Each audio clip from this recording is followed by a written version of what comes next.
général de Gaulle. Pour la première fois, un clone d'animal adulte, une brebis. Et maintenant, écoutez Yuri Gagarin. C'est le premier jour de l'Euro. Europe 1.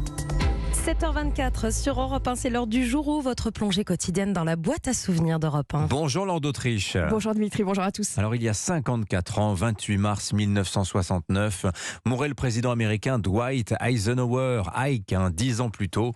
En 1959, il fut reçu à Paris par le général de Gaulle. Oui, et cette visite est une démonstration de l'amitié qui unit Eisenhower, chef des armées alliées pendant la Seconde Guerre mondiale, et de Gaulle, qui était le chef de la France libre. Ce 2 septembre 1959, le général de Gaulle accueille Eisenhower à l'aéroport du Bourget.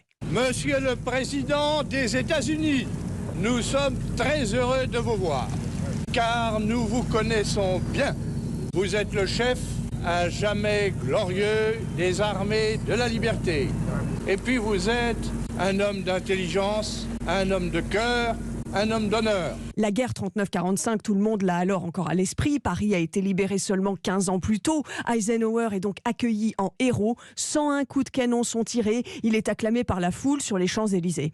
Il y a un vieux proverbe dans mon pays, dit Eisenhower, pour chaque Américain, la France est comme une deuxième maison. Et sans aucun doute, je me sens chez moi, ici, dans ce pays.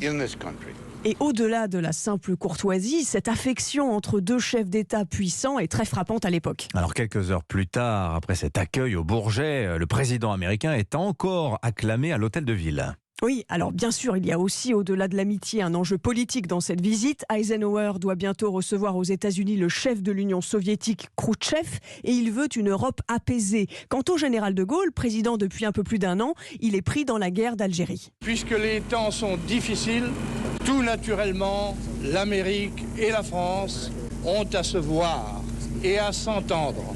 Ah, Monsieur le Président, comme vous êtes le bienvenu. Thank you.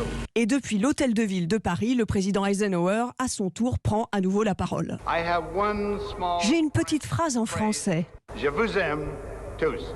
Cette amitié entre les deux présidents durera encore 10 ans jusqu'à la mort d'Eisenhower, symbole d'un lien entre deux loyaux compagnons qui ont cheminé ensemble sur la route de l'histoire. Merci beaucoup Laure d'Autriche pour ce bain de mémoire grâce aux archives sonores d'Europe 1.